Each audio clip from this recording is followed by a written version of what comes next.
I started working the night shift at St. Aurelia Hospital last month.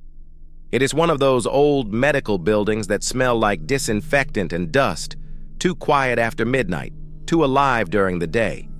I was assigned to the East Wing, the one no one really talks about. Half the rooms there are unused, their doors sealed with faded yellow tape. According to the head nurse, those rooms were part of an old psychiatric ward that got shut down after a funding issue. There's one room, though, that the nurses whisper about when they think I'm not listening. Room 9. They say it's empty. No patient, no equipment, no chart. But the first time I passed it, I heard something. Breathing. Slow, ragged breathing.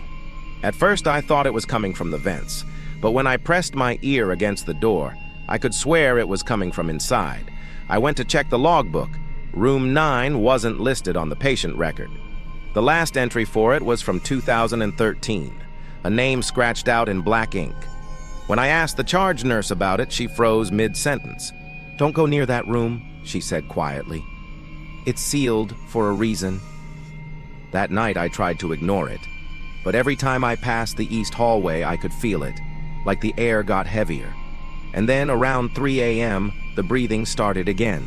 Long, slow, closer. I turned my flashlight toward the door. The metal number plate, 9, was rusted, like something had clawed at it. I took a step closer. The breathing stopped. Then I heard a whisper, faint, right behind the door. Cold. I dropped my flashlight. When I picked it up, the door handle was wet. Condensation, maybe, or sweat. I didn't touch it again. In the morning, I told the supervisor. She looked at me for a long time and said, "You probably heard the oxygen tanks from the storage room. It happens, but there's no storage room next to 9. I checked the floor plan. Room 9's walls are surrounded by nothing. The next night, I decided to record it. I placed my phone on the floor outside the door and let it run. At 2:57 a.m., the audio picked up something. Breathing. Then a soft dragging sound, like feet on tile. Then a voice, whispering. It said, "Don't forget me." When I checked the door the next morning, there were handprints on the glass panel. Inside, smudged, bloody. I showed the security guard the recording. He told me there's no room 9 on his cameras. "The East Wing ends at room 8, he said. I laughed nervously and showed him the hallway map. He frowned. "That's an old layout. Room 9 was sealed years ago, after the fire." "What fire?" I asked. He didn't answer. That night, I couldn't resist. I went back, flashlight in hand. The door was unlocked this time. My pulse was racing, but I pushed it open. It was pitch dark inside. The smell of burnt fabric and rust filled the air. I stepped in. The floor creaked under my shoes. There was an old hospital bed in the corner, half melted, straps dangling from the frame. The air was freezing cold. I took a step closer and saw something scratched into the metal headboard. One word. "Remember." Then I heard it again. The breathing, right behind me. I turned around. No one was there.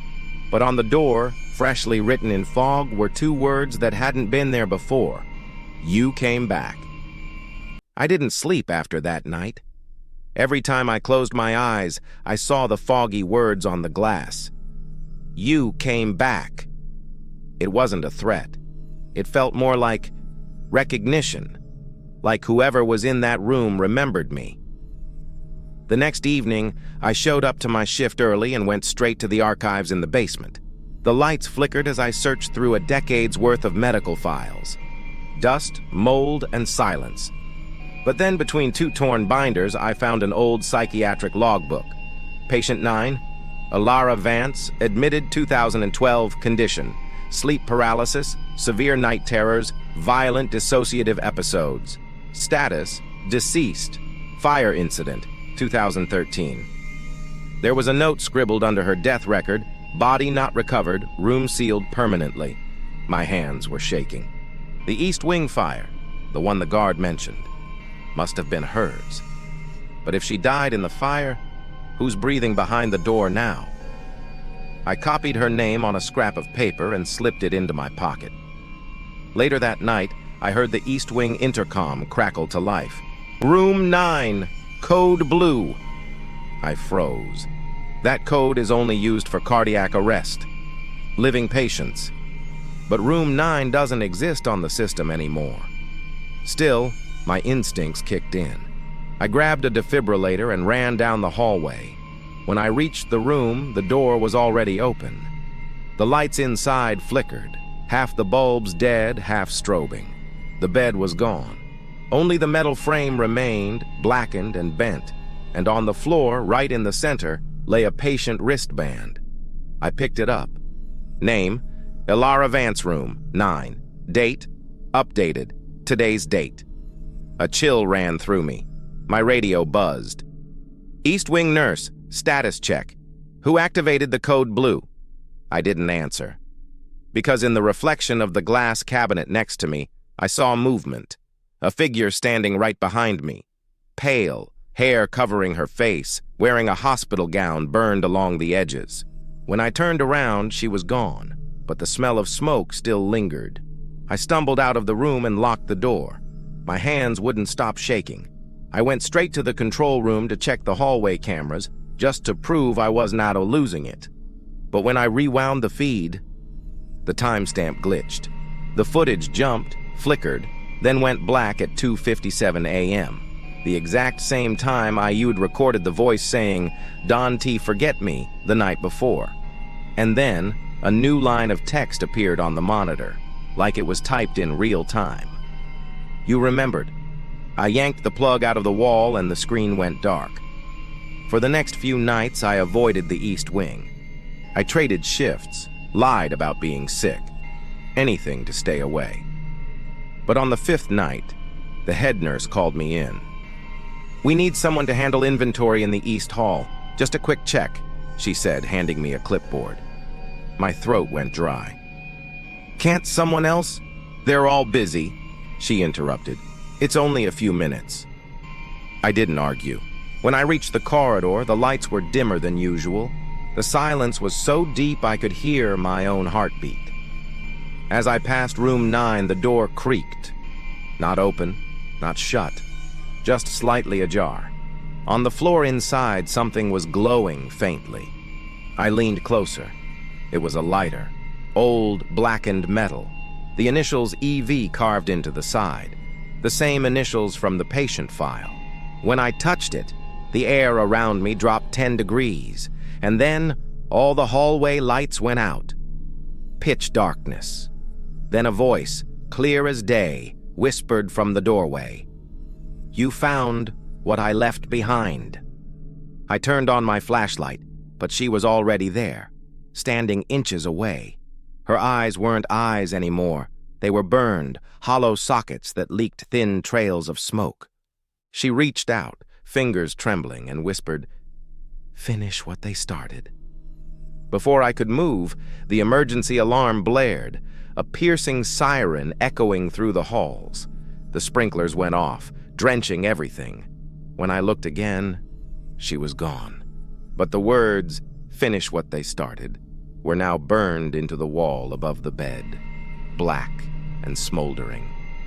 When the sprinklers finally stopped, the halls smelled like smoke and rust. I stood in front of the burned words, "Finish what they started." Every instinct screamed at me to run, but instead, I traced the letters with my hand. They were still warm. The paint beneath was scorched clean off. I had to know what she meant. What did they start? That night, I stayed after my shift, pretending to file reports. The other nurses clocked out one by one. When the lights dimmed for night mode, I grabbed my flashlight and headed toward the East Wing again. The hallway looked darker than usual, almost swallowed by the shadows. The exit sign above room 9 flickered like it was struggling to stay alive. I looked down. Water still pooled across the floor from the sprinklers, reflecting the light like a mirror. When I stepped inside, the air turned heavy. The faint smell of burned antiseptic filled my nose. Then I noticed something on the far wall, behind a loose sheet of metal that looked different from the rest. A vent cover, half rusted, half welded shut. I crouched, pressed my ear to it, and froze. There was breathing inside, slow, steady, rhythmic. I grabbed a screwdriver from the maintenance shelf nearby and started prying it open.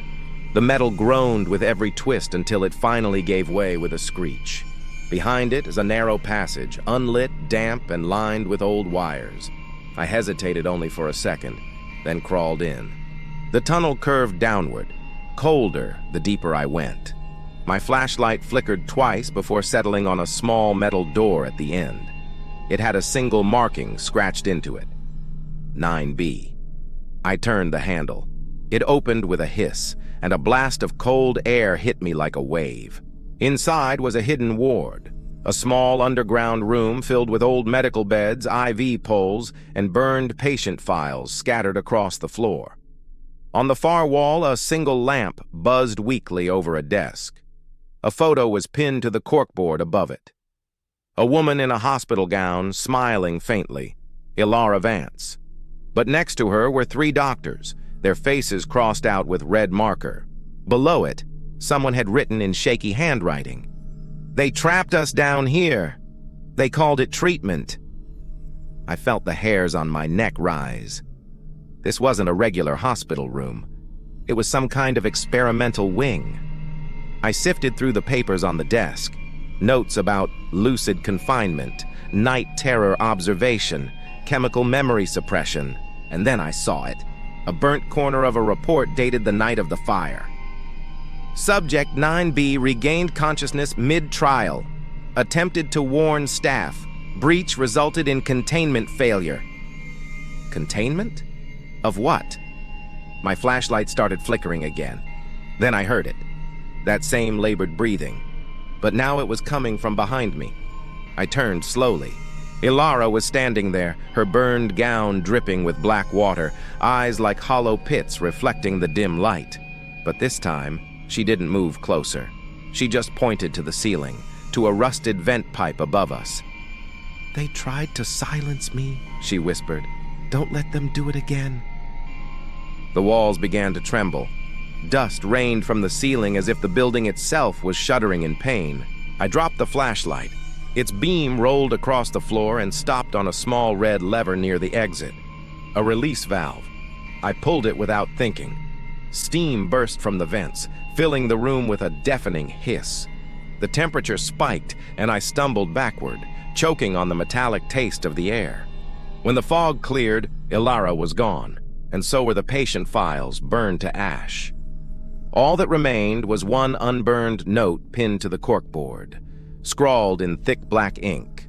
"One more room, then the truth." The note burned itself into my memory. One more room, then the truth. After that night in the hidden ward, I couldn't think straight. Every time I blinked, I saw her, Ilara, standing in the steam, her eyes hollow but pleading. She wasn't trying to haunt me. She was trying to be heard. The next evening, I returned to the hospital determined to end it. I didn't clock in. I didn't tell anyone I was there. I just walked through the empty halls with a flashlight and Ilara's lighter in my pocket. The lighter's initials, EV, felt heavier than ever, like she wanted me to carry it. As I approached the east wing, I noticed something strange. Room numbers on the doors skipped from 8 straight to 10. No room 9, but the wall between them didn't look right. The paint was newer, smoother, like it had been redone to hide something. I ran my fingers along the surface until I felt it, the outline of a door plastered over. My heart pounded. I pulled the lighter out, flicked it on, and held the small flame to the corner of the paint. Slowly, the layer started to bubble and peel, revealing the faint trace of a metal frame underneath. There it was. Room 9. I found a crowbar in the janitor's closet and wedged it into the seam. It took everything I had, but finally the wall gave way with a crack. Dust and smoke poured out, and behind it stood a rusted steel door with a small square window. Through the glass, I saw movement, a figure. I swung the door open. Inside, everything was burned black. The bed frame twisted, the tiles cracked from heat.